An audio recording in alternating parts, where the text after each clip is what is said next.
ये आकाशवाणी है। अंधेरे का बेटा प्रस्तुत है हिंदी के प्रख्यात नाटककार रेवती सरन शर्मा के लिखे इस नाटक की दूसरी और अंतिम कड़ी।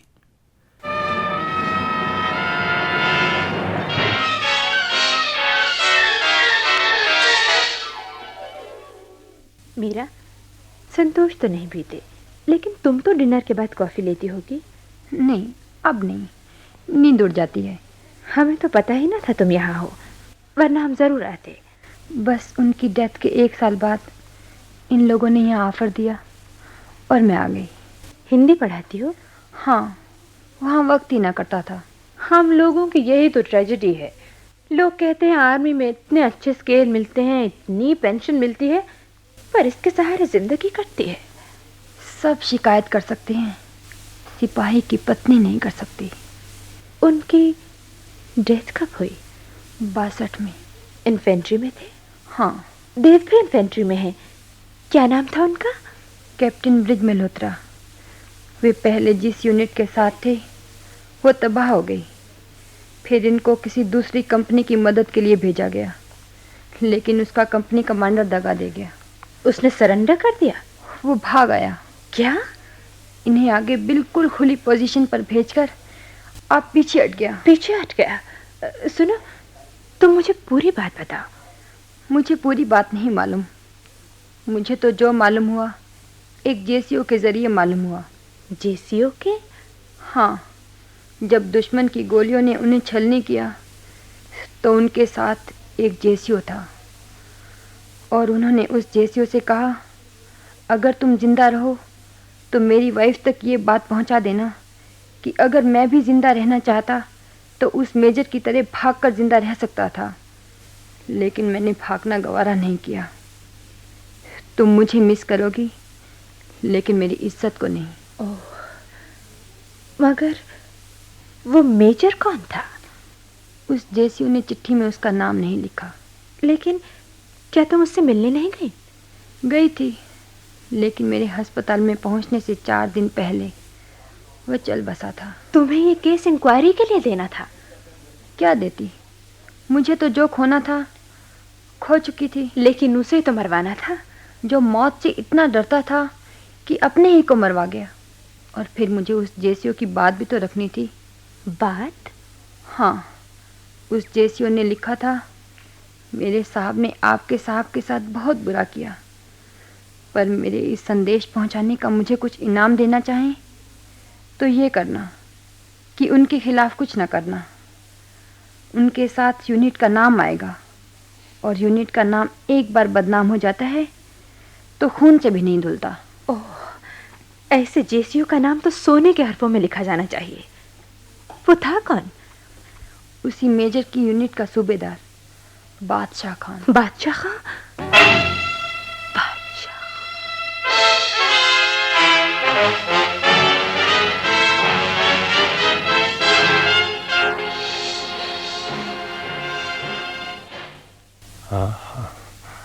मुझे एक बार फिर सुनाओ। क्या? जो लड़ाई में हुआ था। लड़ाई में? हाँ। क्यों? मैं सो सकूंगी। तुम? जब तक तुम नहीं बताओगे सो नहीं सकूंगी। निरुपमा, मुझे सुनाओ, मेरा दम घुटा जा रहा है।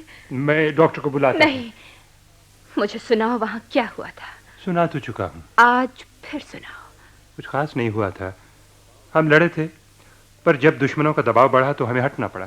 तुम अपनी मर्जी से नहीं हटे थे ना? हाँ हाँ, ब्रिगेड के पीछे हट जाने पर भी मैं पोजीशन पर रहना चाहता था। और बादशाह खां की मौत तुम्हारे साथ पीछे हटते हुए सुरंग के फट जाने से हुई थी? हाँ। और तुम्हारे साथ कोई और नहीं था? और? हाँ हाँ, किसी और यूनिट का। किस यूनिट का? किसी मशीन गन कंपनी का। किसी नीरू। तो वो था। हाँ। अपने हाथ दिखाओ। मैंने नहीं उसे मारा। मगर तुमने उन्हें आगे पोस्ट किया। हाँ। बिल्कुल खुली पोजीशन पर। हाँ। और तुम पीछे हट गए।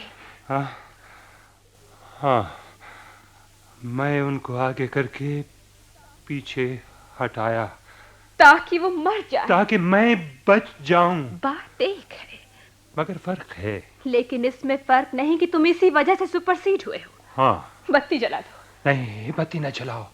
मेरी सुनो। मैंने सुन ली, बत्ती जला। नहीं नहीं, कुछ देर अंधेरा रहने दो, मुझे मुंह दिखाने लायक बन जाने दो। अब तुम कभी मुंह दिखाने लायक न हो सकोगे, कभी नहीं, कभी नहीं।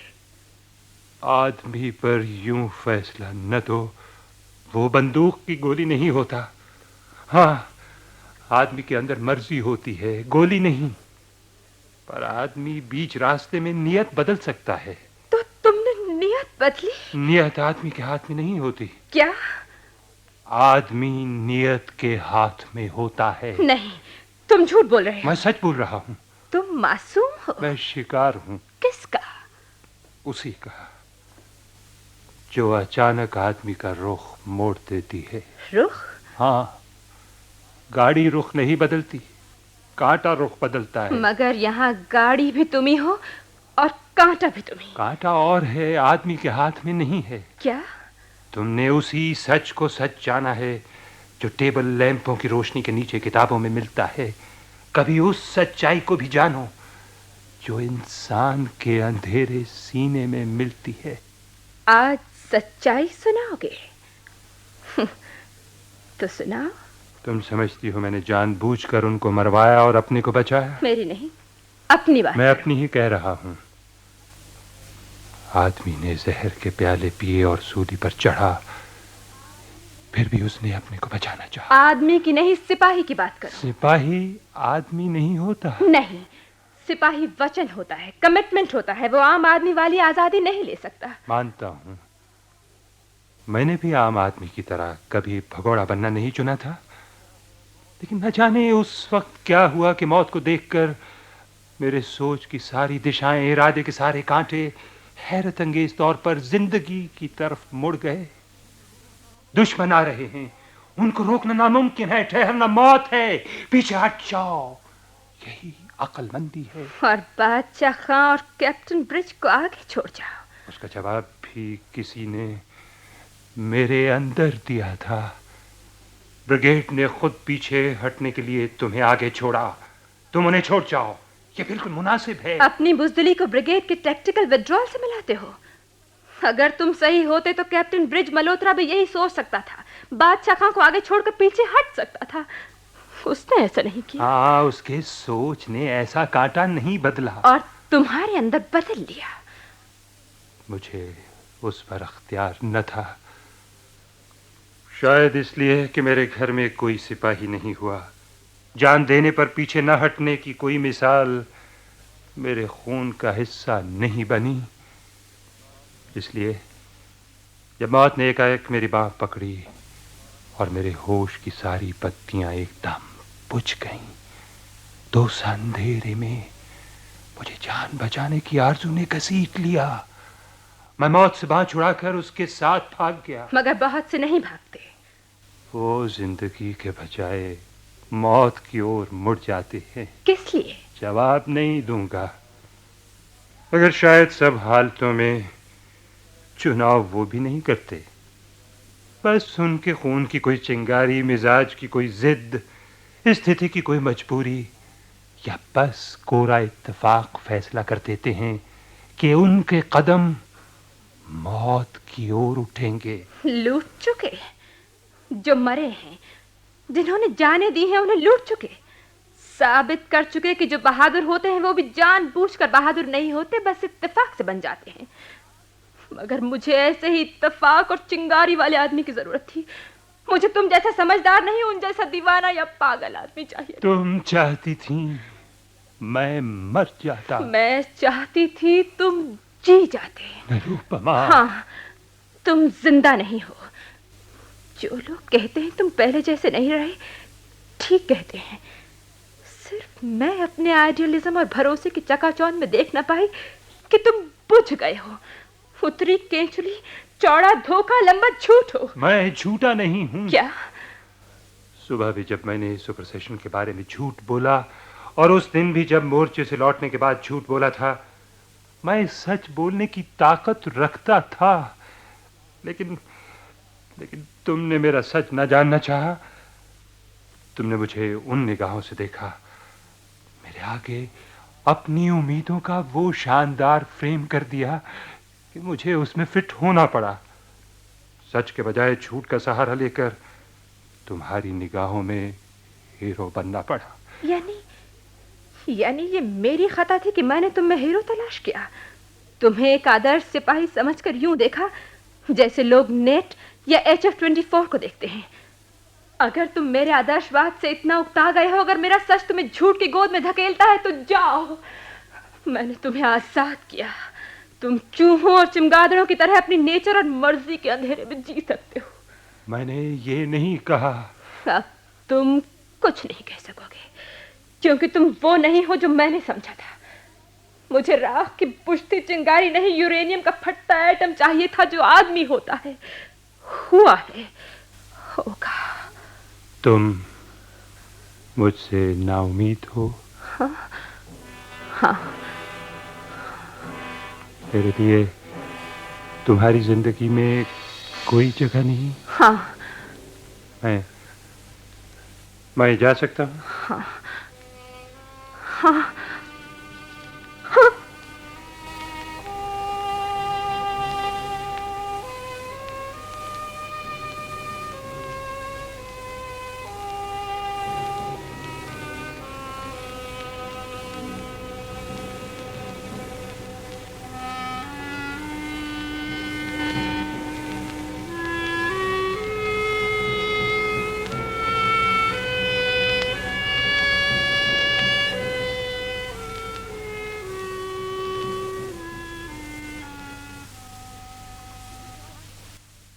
आपको क्या हुआ है? बताइए तो, एक साथ क्या हुआ है? साहब एकाएक तबादला करा के फॉरवर्ड एरिया में चले गए। उनके खत नहीं आते। आप ऐसे गाने सुनने लगी? अच्छे लगते हैं सकीना बेगम, मगर पहले आपको खुशी के, जोश के गाने पसंद थे। वक्त का बुलडोजर ही ऐसा है। मैं समझ नहीं पा रही हूँ, क्या कहना चाह रही हैं आप? आप हमें छोड़ दें तो आपकी मेहरबानी होगी। मैं छोड़ दूंगी, पर ख्याल छोड़ देगा? आखिर हुआ क्या है? सकीना बेगम, कभी कभी इतना हो जाता है कि होने को कुछ नहीं रह जाता। आप मुझे नहीं बताएंगी? सकीना बेगम, आदमी कभी कभी कुछ नहीं बता सकता, पता ना मौत हो जाता है। तब मैं आपसे दरियाफ्त नहीं करूंगी, लेकिन आप आराम तो कर लें। हाँ, हम आराम कर लेंगे। हमें अंधेरे कमरे में बंद कर दीजिए, हमारे मुंह छिपाने का इंतजाम करवा दीजिए। Good evening Mrs Narang. Good evening sir, बैठिए। You please. आप कैसे हैं? ठीक हूँ। मिसेस नारंग, आपको मैंने जब से देखा एक आइडियल सोल्जर्स वाइफ। आइडियल की बात न कीजिए कर्नल, इस लफ्ज से बड़ा धोखा कोई नहीं है। क्योंकि आप नाउम्मीद हैं। नाउम्मीदी का ताल्लुक उम्मीद से होता है। आप क्या लेंगे? मैं आपसे बातें करने आया हूँ। कर्नल, मैंने कुछ टेप भरे हैं, आप सुनेंगे? आप इस तरह अपने आप को भुला सकेंगी? मैं तो याद रख रही हूँ कर्नल। इंग्लिश सुनेंगे या इंडियन इंस्ट्रूमेंटल? वोकल लाइव आपका। अब नहीं सुन सकेंगे, क्योंकि देव को प्रमोशन नहीं मिला, आपको डिसअपॉइंटमेंट मिला। डिसअपॉइंटमेंट लॉकेट का पैडल है, नीचे वाली साइड। मुझे अफसोस है मिसेस नारंग कि आप भी आम लोगों की तरह निकली। मैं हमेशा आपको औरों से अलग, ऊपर। आपकी तरह मैं भी भूल करती थी। मिसेस नारंग, आपसे नहीं जीत सकूंगा, लेकिन क्या आप इस बात को नहीं भुला सकती जिन हालात में देव एक साथ अपना ट्रांसफर करा के फील्ड यूनिट में चला गया है? मुझे शुबा होता है आप देव की वकालत करने आए? ऐसी बातों के फैसले बिना वकील और जज के होते हैं। फिर मैं सिर्फ ये जानने आया हूं कि आप देव से नाराज हैं। ऐसी बातों के फैसले बिना जज और वकील के होते हैं। मगर शायद दोस्त, अपने बुजुर्ग उन फैसलों में शरीक होते हैं। होते हैं, पर समझकर नहीं होते। बस चूंकि होते हैं इसलिए हो जाते हैं। यानी आप मुझे वजह नहीं बता सकेंगी? नहीं कर्नल, खाना एंजॉय करना हो तो किचन में नहीं जाते। ये एंजॉय करना है? और गम क्या है, दोनों को खाना पड़ता है। Then I can take leave. Colonel, sometimes you have to say goodbye to everything. Everything. Goodbye.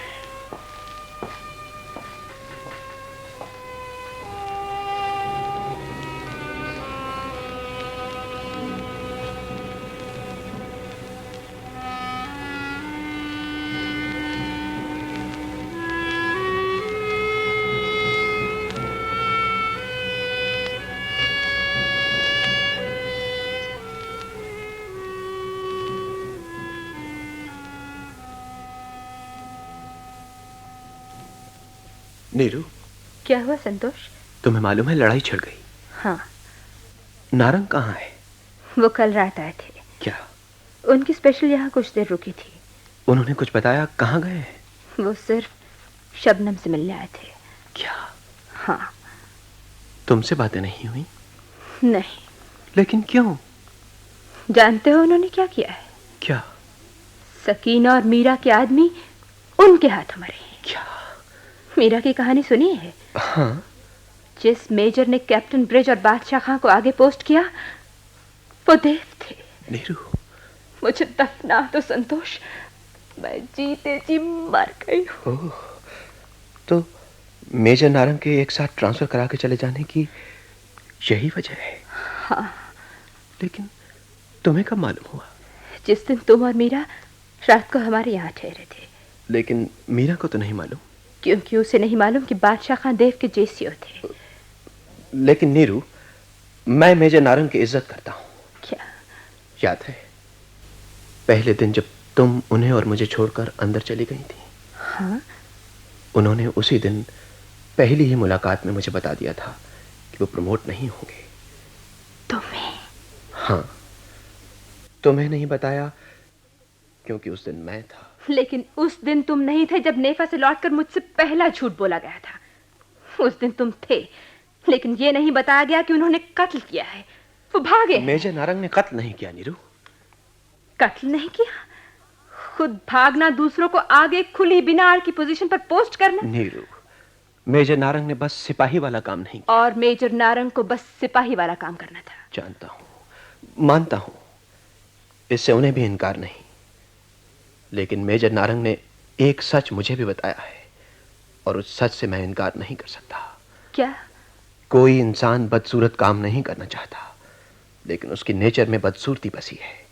इसलिए उसकी लड़ाई सबसे पहले अपने से है और अपने से लड़ना सबसे मुश्किल है। लेकिन कैप्टन ब्रिज और बादशाह खां लड़े हैं, उनसे पहले हजारों लड़े लेकिन हैं। वो हजारों कहां नहीं लड़ पाए हम नहीं जानते। कहां किस बात में उनकी नेचर उन्हें धोखा दे गई। ये नेचर के धोखा देने की बात नहीं, ये नेचर को धोखा देने की बात है। क्योंकि तुमने मेजर नारंग को ऐसा समझा, ठोस, मजबूत, बेदाग, बेमिसाल। हाँ, एक आदमी को, एक सिपाही को ऐसा होना चाहिए। होना चाहिए। चाहना उड़ना है, वो करना है जो आमतौर पर इंसान नहीं करता या करने के लिए नहीं बना। उसका ना उड़ पाना मजबूरी है, वो नहीं जो तुमने बना लिया है। तुम बुज़दिली की हिमायत करना चाहते हो? बुज़दिली बुरी है, पर बहादुरी से कहीं ज्यादा बड़ी सच्चाई है।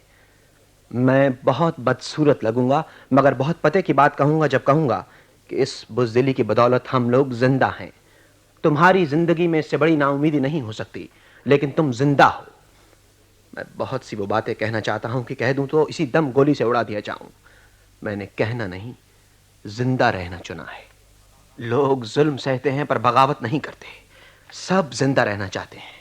ठीक है, सिपाही मरने के लिए चुना जाता है, पर क्या लड़ने के लिए भेजने से पहले हम उसकी आंतें, उसके ग्लैंड्स, उसकी तकलीफ से सहम उठने वाली खाल उतार कर रख लेते हैं? नीरू, इंसान की सबसे बड़ी कमजोरी उसकी खाल है। जब तक खाल औरत के जिस्म और रेशम की नरमी और जायके के रस से लज्जत लेगी, जब तक ये खाल बंदूक की गोली और आग की तपिश और डंक की चुभन से डरती रहेगी, आदमी बार बार यही करेगा। उसे माफ करना होगा। लेकिन मैं इसे कैसे माफ करूं कि मैं जो आज तक खुश रही हूं, दो औरतों की नाखुशी में खुश रही हूं। मैंने दो आदमियों की खालों से अपना खेमा बनाया है। एक औरत की फिक्र मत करो। मैं फिर एक बदसूरत बात कहूंगा, लेकिन उससे तुम्हारी स्थिति की बदसूरती इतनी बदसूरत नहीं रहेगी। तुम मीरा की फिक्र न करो नीरू, मैं उससे शादी कर रहा हूं। संतोष, मीरा अब तुम्हारी अंतरात्मा पर बोझ नहीं रहेगी। तुम्हारे उस बोझ को किसी हद तक मैं उठा लूंगा। लेकिन सकीना तो... सकीना शबनम में खो चुकी है। उस जैसे गम उठाने वाली का बोझ तुम्हें नहीं उठाना होगा। जिंदगी बड़ी खूबसूरत चीज है, पर उसका चेहरा एक तरफ से जल गया है, उसे कबूल करना होगा।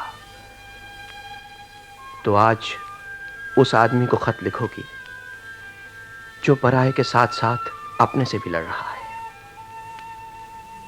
लिखना, मेजर नारंग उसके हकदार है।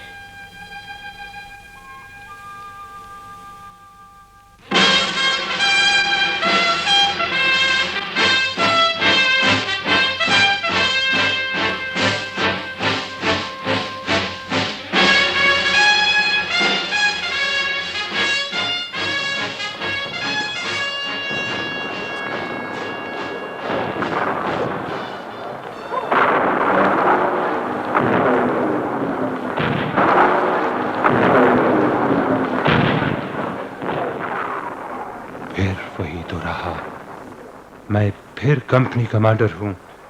फिर दुश्मन मेरे इलाके में घुस आया है। उसके 2 टैंक मेरे मोर्चों को रौंदते आगे बढ़ रहे हैं। मेरे पास आरसीएल गन है, पर एम्यूनिशन नहीं है। 3 में से 1 प्लाटून खत्म हो चुका है। मेरे 2 आईसी कहते हैं मुझे बाकी 2 प्लाटूनों को निकालकर पीछे हट जाना चाहिए। पीछे हट जाओ। हाँ, पीछे हट जाऊं तो कोई कुछ नहीं कहेगा। सब कहेंगे मैंने टैक्टिकली ठीक किया, अपने जवानों को बेमौत मरने से बचा लिया। लेकिन मैं ऐसा करूंगा नहीं। एक बार करके देख चुका हूं। ग्रेनेड है, स्ट्रीम ग्रेनेड है, बजूका भी है। अगर खंदकों से निकलकर हल्ला बोल दूं तो टैंकों को तबाह किया जा सकता है। इन्फेंट्री ने यूं टैंकों को तबाह किया है, उम्मीद नहीं है। पर उम्मीद पैदा भी तो की जाती है, और ना भी पैदा हो तब भी तो कुछ किया जाता है। अगर मैं ललकारूं, मोर्चे छोड़कर टैंकों पर टूट पड़ने के लिए बढ़ावा दूं, तो मेरे 1 और 3 प्लाटून लड़ाई का रुख बदल सकते हैं। जाने जाएंगी, पर जाने कब नहीं जाती। हाँ, तो इसलिए मैं कोशिश करूंगा। इसके सिवा इससे ज्यादा कर भी क्या सकता हूं? इंसान कोशिश ही तो कर सकता है।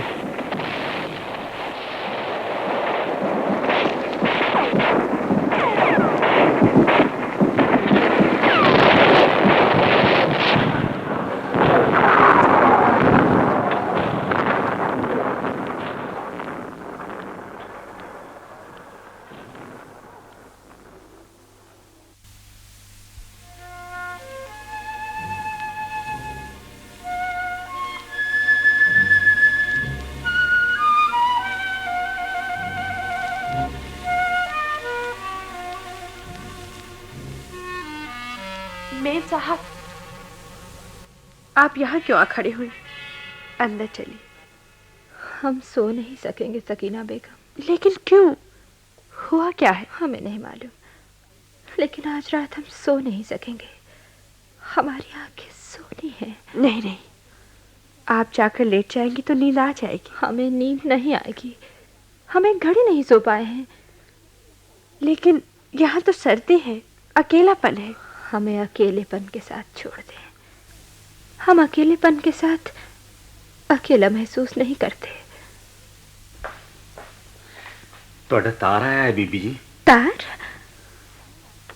किसका तार है? मेम साहब, किसका तार है? तुम्हारे साहब नहीं रहे। क्या? वो लड़ाई में काम आए। मेम साहब, मेम साहब, मेम साहब, आप कुछ कहते क्यों नहीं? रोते क्यों नहीं? मैं रो नहीं सकूंगी सकीना बेगम। लेकिन क्यों? क्योंकि मैंने उन्हें मारा है। मेम साहब। हाँ, मेरी वजह से ही वो ट्रांसफर करा के फॉरवर्ड एरिया में चले गए। क्या? तुम्हारे साहब ने ही मीरा के हस्बैंड और तुम्हारे बादशाह खां को मरवाया था। मुझे मालूम है। क्या? हाँ, जब मैं उनसे मिलने अस्पताल में गई थी तो उन्होंने मुझसे सब कुछ बता दिया था। और फिर भी तुम यहाँ हो? हाँ, उन्होंने बताया था कि हमारा साहब बना रहे, हमारी जान इसीलिए होती है। और साहब की जान? सकीना बेगम, तुम्हारे आदमी ने फर्ज निभाया, तुम इसके सहारे जिंदा हो, लेकिन मैं किसके सहारे जिंदा रहती? जानती हो, जिस दिन से मुझे मालूम हुआ उस दिन से मैं तुमसे आंखें नहीं मिला पा रही। मेरे लिए सब कुछ खत्म हो गया। लेकिन आज जब वो नहीं रहे, मेरे लिए कुछ नहीं रहा, मुझे लगता है मैं तुमसे आंखें मिला सकती हूँ। मीम साहब। हाँ सकीना बेगम, मैं तुमसे आंखें मिला सकती हूँ, सूरज से आंखें मिला सकती हूँ।